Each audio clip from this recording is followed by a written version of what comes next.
아멘. 오늘 이 성경 본문으로 떡을 나누어 주는 자란 제목으로 오늘 말씀의 은혜를 좀 나누고자 합니다.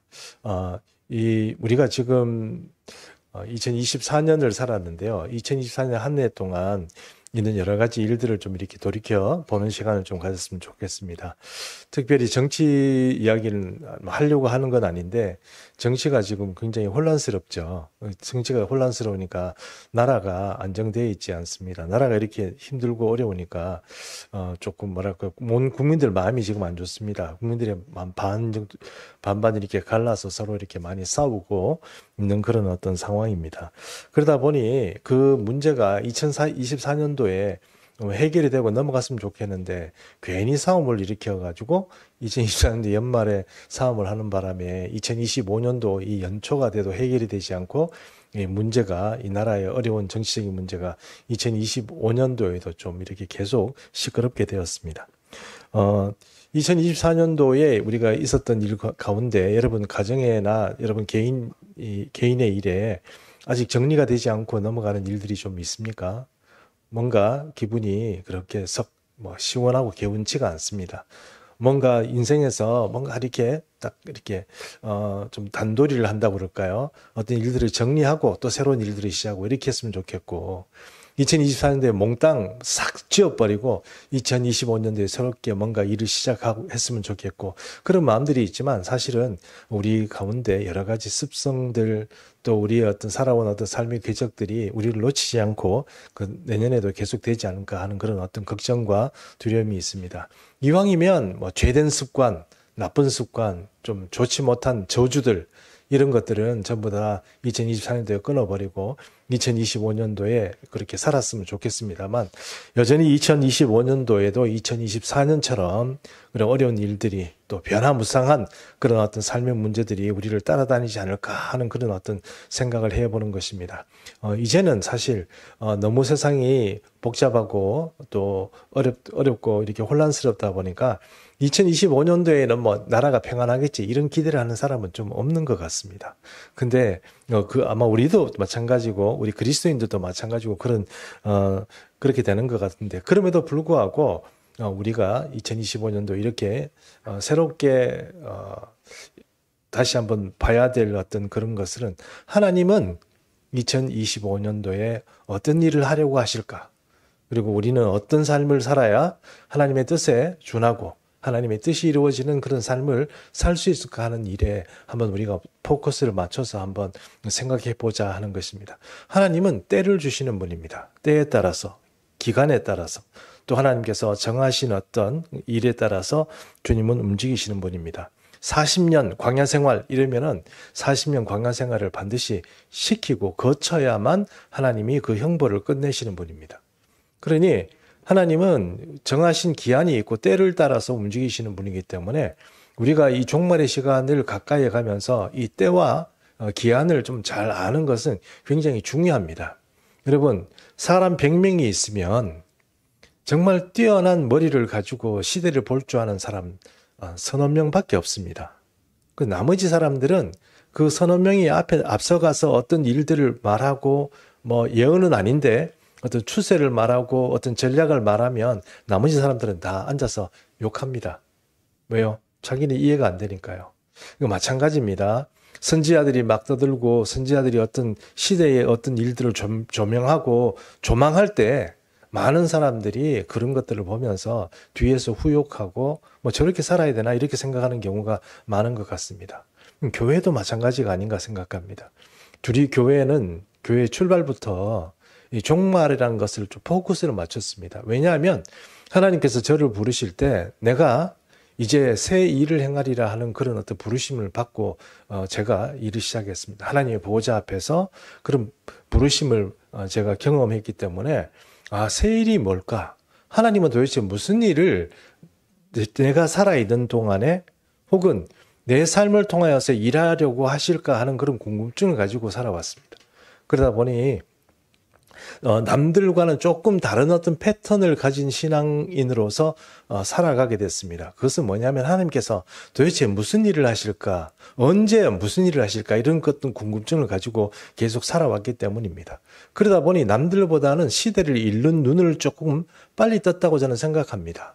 그러다 보니 지금은 어느 정도 오고 있구나, 어느 정도 가고 있구나, 하나님이 지금 뭘 하시려고 하는구나, 이런 것에 대한 어떤 조금 감각이라고 이런 것들이 조금 더 남들보다는 발달되어 있다고 저는 생각을 합니다. 그래서 어떤 일이 세계적인 일에 어떤 일이 딱 생기면 그것을 가지고 생각하고 판단하는 것들이 뭐 조금 시스템적인 사고라고 그러는데요. 그런 사고 능력이 좀 발달되어 있는 게 아닌가 생각을 합니다. 그러나 그런 얘기를 우리가 막 나누면 저 사람이 이상한 생각하네 이렇게 말할까 싶어서 사실은 제대로 막 이렇게 공개하고 서로 막 허심탄회하게 이야기하기는 참 곤란하다, 이런 어떤 생각이 듭니다.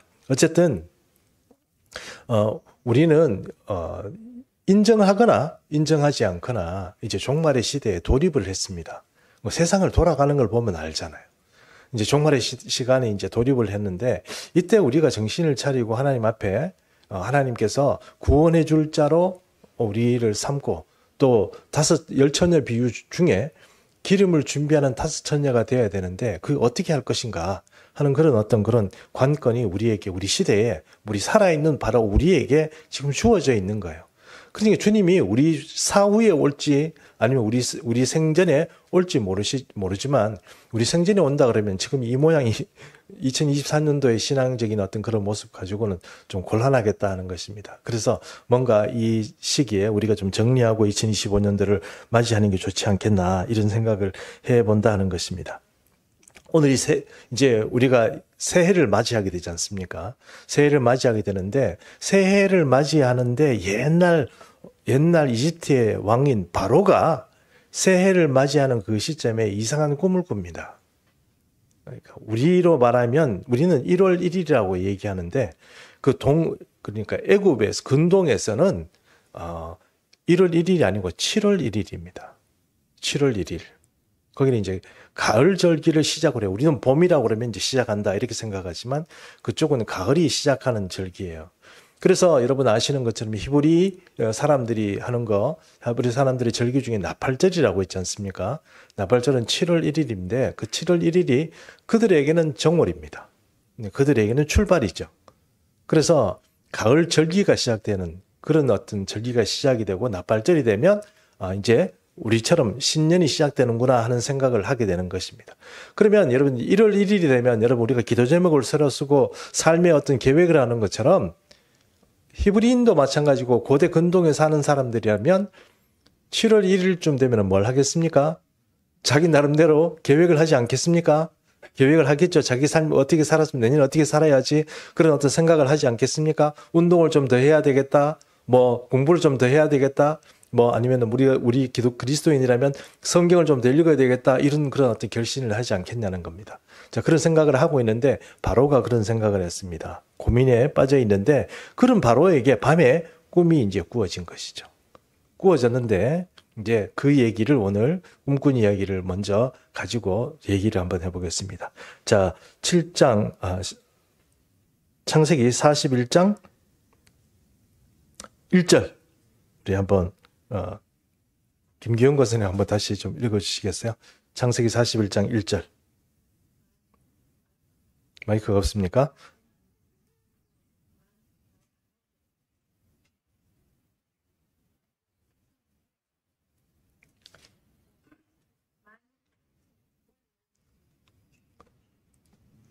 자, 그럼 우리 저 만 2년 후에 바로가 꿈을 꾼 적 자기가 나일 강가에 서 있는데. 네, 너무 간단한 1절이었습니다. 여기에 간단하지만 여기 보니까 만 2년 후에라고 되어 있죠. 그렇죠? 만 2년 후에. 그럼 만 2년 후인데 요 만 2년 후라는 요 말이 오늘 우리가 얘기하는 어떤 포커스 실마리를 풀어내는 이야기입니다. 만 2년 후에라는 것인데 요걸 한번 보겠습니다. 여기서 만 2년 후에 여기는 후에라는 요 말, 히브리 말이 뭐냐 하면은 캐츠란 말입니다. 캐츠란 말인데 이 후이란 말이 캐치란 말인데 이 캐치란 말이 히브리 말 그러니까 41장 1절에 나오는 만 2년 후에라는 말을 여기 보면 요게 전치사가 붙어가지고 뭐라고 붙어 있냐면은 전치사 프롬이라는 전치사가 붙어서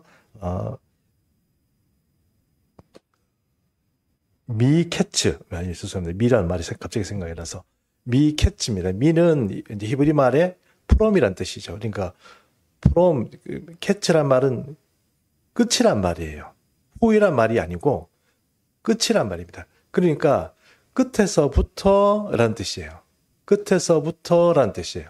그러니까 미 캐치 이러면 끝에서부터 프롬이란 말이 붙어서 from the end 그러니까 끝에서부터 이란 뜻이에요. 그러니까 2년인데 그게 끝에서부터라는 뜻이에요.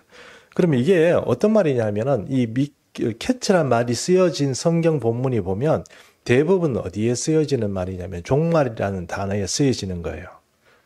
그러면 우리는 그렇게 생각하지 않는데 우리는 만년 2년 후에니까 어떤 사건이 지나고 나서 2년 후에를 말하는 거구나 이렇게 생각하지만 히브리적 사고로 보면 만 2년 후에를 미캐치라고 얘기하면 종말로부터 란 뜻으로 해석을 하면 이걸 어떻게 생각하느냐면 이게 종말에 대한 예언이구나라고 받아들여요. 이해하시죠? 네, 이해하셨습니까? 진짜로 이해하셨습니까? 이거 목사님들이 내는 분들도 잘 이해하지 못하실 것 같은데. 예, 미캐치라고 그러니까 이게 지금 이 소 나오고 배 이상 나오는 게 이게 종말에 관한 뭐라고요? 예언은 예표고 예시라고요. 그러니까 이거를 먼저 우리가 생각을 하고 얘기를 해야 됩니다. 그래서 다니엘서 제가 읽어보겠습니다. 다니엘서 12장 4절에 이런 말이 나옵니다. 다니엘아 마지막 때까지 이 말을 간수하고 이 글을 봉합하라. 많은 사람이 빨리 왕래하며 지식이 더하리라 이랬습니다. 이 말이 어떤 얘기입니까? 종말에는 사람들이 억수로 빨리 다니고 또 지식이 엄청 많이 통용된다는 겁니다. 그렇죠? 여러분 우리 요즘 인터넷 때문에 얼마나 많은 정보를 우리가 받아들이는지 모릅니다. 정말 저도 한 번씩 가끔씩 이렇게 집에 있다가 쇼츠라는 걸 봅니다. 쇼츠가 뭔지 아시죠? 한 1시간 그냥 봐줘요.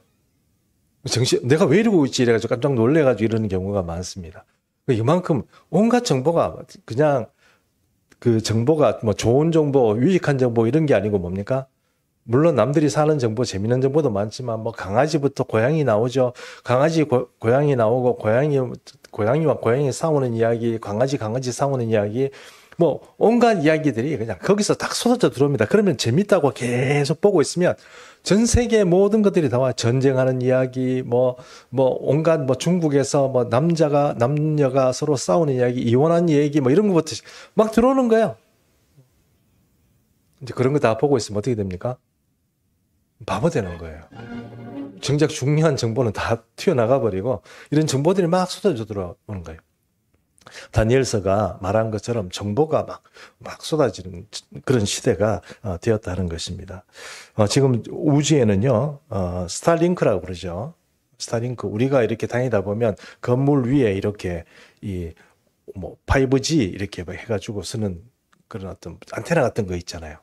이게 지금 우주에 쫙 깔렸습니다. 우주에 쫙 깔렸습니다. 스타링크, 이것들이 막 쏴가지고 우주에 그게 지금 막 깔려 있습니다. 이제 어디 아프리카를 가든 아니면 저 바다 어디 한 군데 가든 전화 안 되는 데가 없습니다. 앞으로 전화가 다 될 거예요. 앞으로 삼성, 애플 이런 게 아니고요.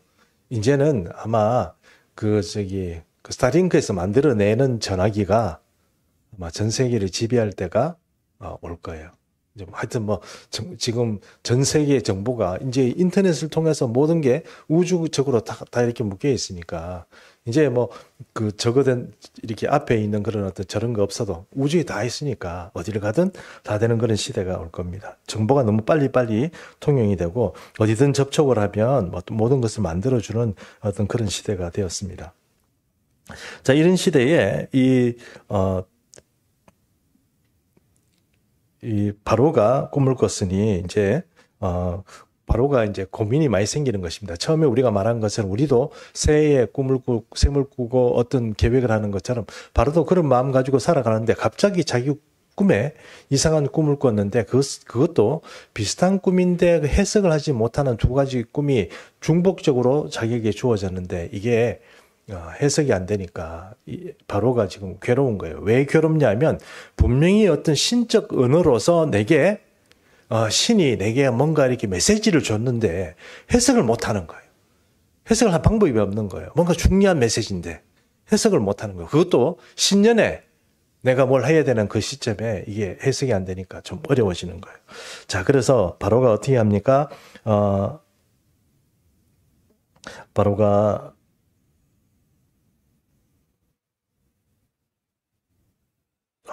죄송합니다. 바로가 그 41장 8절에 보면 이렇게 나옵니다. 아침에 그의 마음이 번민하여 사람들을 보내어 애굽의 점술가와 혈인들을 모두 불러 그들에게 그의 꿈을 말하였으나 그것을 바로에게 해석해 주는 자가 없었습니다. 이제 왕이 좀 답답해가지고 자기가 이제 조언을 구하는 모든 사람들을 불렀습니다. 여기서 점술가라고 얘기하는데 점술가들은 보통 어떤 사람들이냐? 이 철피를 만든 우리 히브리 성경에서 히브리 민족에게 말할 때는 서기관입니다.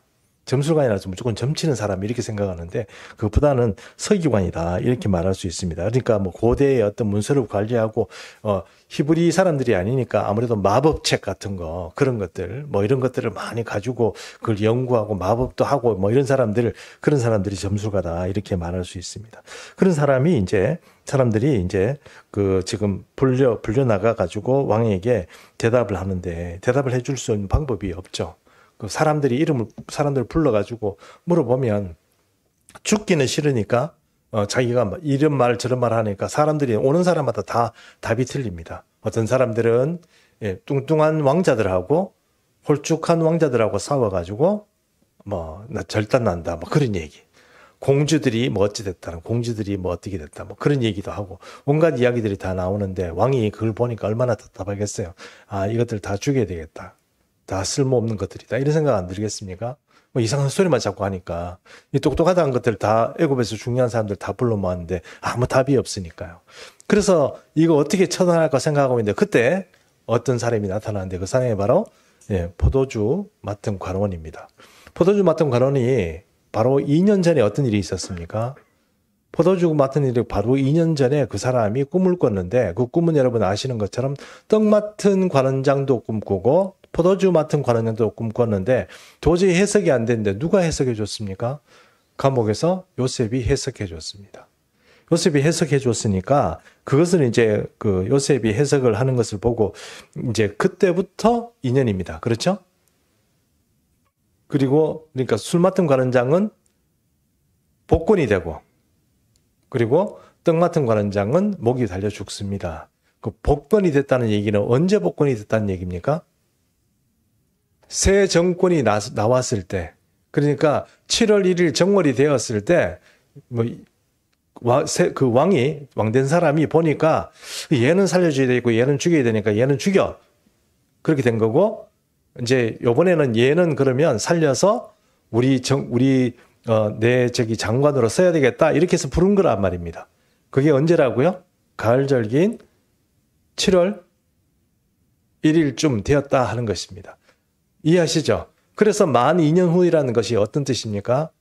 그리고부터 2년 후니까 왕이 정월쯤 되어가지고 가을절기를 시작할 때 뭔가 새로운 일들을 해야 되는 그런 시점에 이런 일들이 벌어졌다 하는 것입니다. 바로 우리가 그런 일에 좀 있다 이렇게 생각할 수 있습니다. 그때 그 사람이 이제 이 요셉을 생각해내고 이제 이런 사람이 있습니다. 이렇게 지금 이제 천거를 하는 거죠. 자, 천거를 하는데 가만히 생각해보면 요셉이라는 사람은 사실 이방인이고 뭔가 또 노예입니다. 노예에다가 또 죄수입니다. 그런 사람을 왕 앞에 세우는 건 쉽지는 않겠죠. 그러니까 포도주 맡은 관원장도 아마 그 요셉이라는 사람을 세우는데 아마 그런 문제들 때문에 이렇게 막 살려주고 이러지 못하고 그냥 내버려 둔 게 아닌가 생각을 합니다. 어쨌든 그 사람이 청거를 해서 바로 앞에 세웁니다. 창세기 41장 25절에 이렇게 나와 있습니다. 요셉이 바로에게 이르되 바로의 꿈은 하나라. 하나님이 그가 하실 일을 바로에게 보이심이니이다. 이렇게 딱 얘기를 하는 거예요. 그러니까 꿈이 뭐예요? 두 개가 다 다른 메시지를 가지는 게 아니고 한 가지 메시지를 말한다는 거죠. 그렇죠? 그렇게 딱 얘기하니까 꿈이 중복되는 이야기다 이런 겁니다. 꿈이 보통 중복된다는 얘기는 뜻은 어떤 뜻입니까? 그것은 확실하다 이런 뜻이에요. 저도 사실 하나님께서 이게 보여주실 때 어떤 제가 환상을 많이 보고 이런 건 아니지만 제가 어릴 때 주님 저는 뭐가 돼요? 이랬는데 목사가 되는 꿈을 보여주셨거든요. 아니, 환상을 보여주셨어요. 그런데 그게 똑같은 똑같은 그림을 두 번 봤어요. 그래서 이게 지금 생각하니 그게 환상이고 꿈이구나, 하나님께서 보여주신구나 이렇게 생각하지만 그때는 그게 뭔지도 몰랐습니다. 어쨌든 바로에게 이렇게 확실하게 실행될 어떤 문제들을 이렇게 가르쳤는데 그 얘기는 이제 결국은 바울이 말한 바울이 아니고 요셉이 해석해 준 것처럼 7년 동안 풍년이 있고 7년 동안 흉년이 있다 하는 것입니다.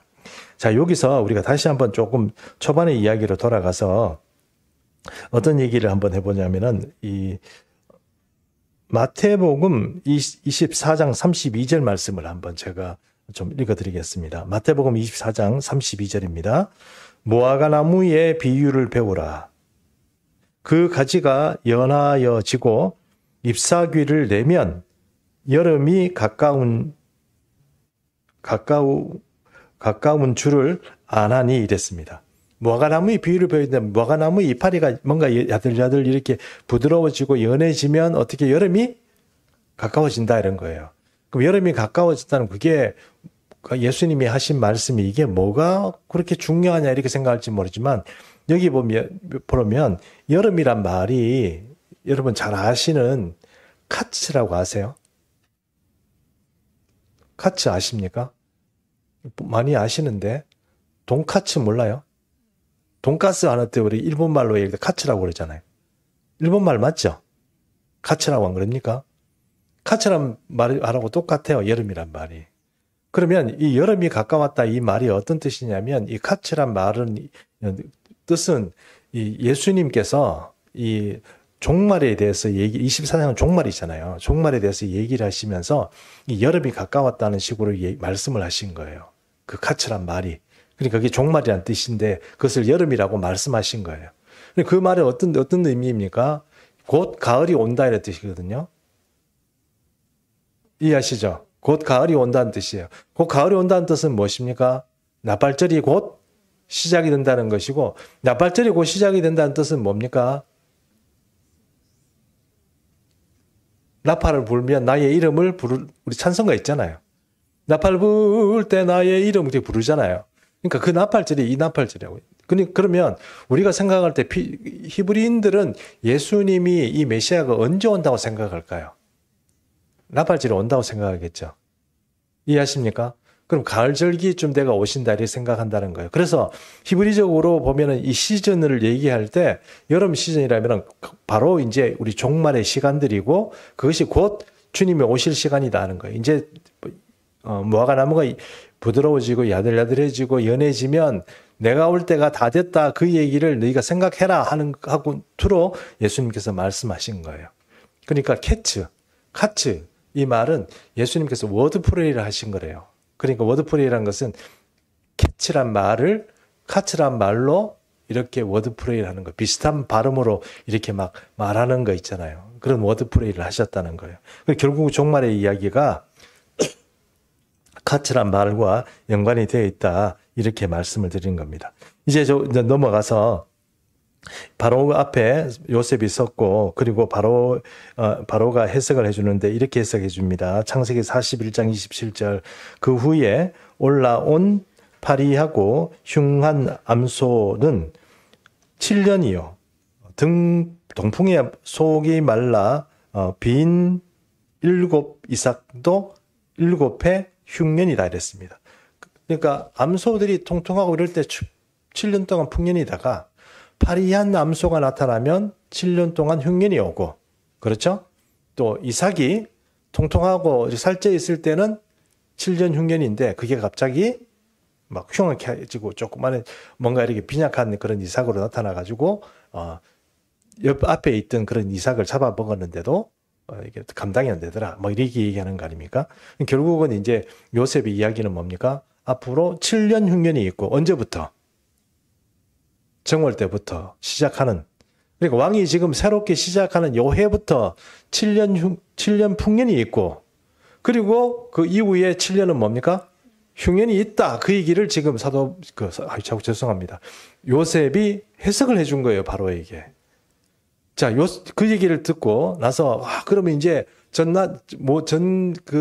애굽 전체가 지금 도탄에 빠졌습니다. 야, 이거 큰일 났구나. 이거 어떻게, 흉년은 괜찮아요. 7년 흉년은요, 풍년은 괜찮아요. 근데 7년 흉년은 견디기 힘들어요. 이거 어떻게 해야 되지? 왜냐하면 7년 흉년이를 견딜 수가 없고, 나라가 견딜 수가 없거든요. 다 죽는 거거든요. 이거 어떻게 해야 되냐? 그런 고민이 빠졌을 때, 그 유명한 해결책이 나옵니다. 창세기 41장 33절에서 35절인데요. 제가 한번 읽어보겠습니다. 이제 바로께서는 명철하고 지혜 있는 사람을 택하여 애굽 땅을 다스리게 하시고 이랬습니다. 여기 명철하다라는 뜻은 이제 이게 우리는 이제 명철하다는 건 머리가 뭐 똑똑하다 이런 뜻인데, 이게 일반적으로 그 히브리 세계에서 쓰일 때는 60세 이상이래요. 노인들이 있잖아요. 뭔가 이 식견이 좀 탁월한 사람이 있잖아요. 경험도 많고 이런 분이 있지 않습니까? 그러니까 그런 분들 딱 이렇게 뭐 하면 흔들림 없고 뭐 이렇게 이 속이 넉넉하고 그런 분 있잖아요. 그런 분에게 뭘 맡기면 뭔가 답이 술술 나오고 해결이 막 되는 그런 사람 있잖아요. 그런 사람들을 세우라는 거. 그런 사람들을 세우고, 그게 33절 말씀이고, 34절에 보겠습니다. 바로께서는 또 이같이 행하사 나라 안에 감독관들을 두어 그 7해 풍년에 애굽 땅의 5분의 1을 거두되 이랬습니다. 여기 보니까 감독관은 이게 셈을 잘하는 사람, 똑똑한 사람, 눈치 빠른 사람 뭐 이런 뜻이래요. 그러니까 딱 보고 뭔가 식견이 있는 그런 사람들을 세워가지고 뭘요? 감독관을 세워라는 거예요. 그러니까 수치에 빠른 사람, 그런 사람들은 감독관에 이렇게 세워라 이런 뜻입니다. 우리 교회는 감독관으로 세울 사람이, 수치에 빠른 사람이 저는 아닙니다. 근데 우리 감독관이 세울 사람이 한 사람이 있는데 지금 신혼여행 갔습니다. 예. 자, 그리고 빠릅니다. 계산이. 네, 수학적으로 잘 머리에 돌아갑니다. 자, 그 다음에 35절. 그들로 장차 올 풍년을 모든 곡물을 거두고 그 곡물을 바로의 손에 돌려 양식을 위하여 각 성읍에 쌓아두게 하소서. 국고성을 지어가지고 거기다가 이렇게 5분의 1을 계속 비축시켜 놓고, 또 그 다음 해에 나오는 건 또 이렇게 갈고 이렇게 해가지고 어떻게 해요? 7년을 모으라는 거 아닙니까? 그렇죠? 7년을 모으라는 거예요. 7년을 모으면 7년이 이렇게 모으고 나면은 그 다음에 흉년 7년이 오더라도 충분히 이길 수 있다 하는 것을 요셉이 딱 얘기했습니다. 여러분이 바로 같으면 요셉이 그렇게 얘기하면 어떻게 반응하시겠습니까? 예, 글쎄. 바로는 여러분 이게 그러니까 이게 여러분 우리가 이렇게 생각해야 돼. 우리가 생각하고 이러면은 글쎄란 말이 나올 수도 있어요. 근데 이 사람은 다급하죠. 왜냐하면은 이게 지금 나라가 완전히 이렇게, 그것도 신적인 언어로 내가 받았어요. 신이 내게 말해준 거야. 근데 이걸 받았는데 내가 아주 심각하게 생각하고 이걸 어떻게 해야 되나 고민하고 있는 어떤 사명감을 가지고 있는데, 이걸 해석할 방법이 없었는데 누가 정확하게 해석을 해주고 해석해 줬을 뿐만 아니고 해결책까지 딱 만들어줬어. 그럼 나는 어떻게 생각할 거예요? 야, 네가 하면 되겠네. 이런 생각이 안 들까요? 그리고 바로가 어떻게 얘기합니까? 바로가 탐복하죠. 탐복하면서 38절에 이렇게 얘기합니다. 창세기 41장 38절인데요. 바로가 그의 신하들에게 이르되 이와 같이 하나님의 영에 감동된 사람을 우리가 어디서 찾을 수 있으리요? 이랬습니다. 하나님 영에 이렇게 하나님 영에 이렇게 감동된 사람을 우리가 어디서 찾겠냐. 이 사람을 이제 총리를 세우자 이래서. 여러분, 이 사람이, 이 요셉이요. 죄인으로서 감옥에 갇혀 있었는데 하루아침에 누가 됐습니까? 총리가 됐습니다. 하나님의 영에 감동된 사람, 이거 정말 굉장히 저는 중요하다고 생각합니다. 여러분, 저도 그렇고, 여러분도 그렇고, 특히 우리 애들도 그렇고요. 우리 애들 좀 죄송합니다만, 우리 자녀들도 그렇고, 내가 열심히 하고, 그냥 성경, 열심히 뭐 단어도 외우고 막 이렇게 하는 그런 삶도 중요하지만, 하나님의 영에 감동되면, 이게 차원이 틀린 삶을 살게 됩니다. 그래서 저는 여러분, 신앙생활 좀 잘해봐라는 얘기를 꼭 하고 싶어요. 특별히 젊은 세대는 자기가 생각하는 세계관이 있죠. 자기가 살아가야 될 어떤 그런 그 삶의 현장이 있잖아요. 그래서 삶의 현장에 대한 어떤 이해 이런 것들을 가지고 내가 뭘 더 해야 되겠다, 공부를 해야 되겠다, 뭘 해야 되겠다 이런 진로도 잡고 이렇게 하지만 제가 생각하기에는 하나님의 영에 감동되면 그런 거 모든 문제가 해결이 됩니다. 진짜입니다. 그리고 이게 제일 중요한 겁니다. 그 사람이 있으면 회사도 살고요. 그런 사람이 교회에 있으면 그 교회가 부흥해요. 또 그런 사람이 나라에 어떤 책임을 맡으면요. 온갖 어려움과 환난과 어려움이 있더라도 그 나라의 문제를 해결해 나가요. 공의롭고 정의로운 세계를 만들어가는 사람이 돼요. 그러니 여러분 참 이 하나님의 영에 이렇게 감는다는 게 정말 중요한 것 같아요. 기왕이면 2025년도에는 여러분이 하나님의 영에 감동된 사람으로 직장도 살리고 이웃도 살리고 뭐 하다못해 기회를 한다면 그 기회도 살리는 그런 어떤 은혜가 여러분에게 있기를 축복합니다.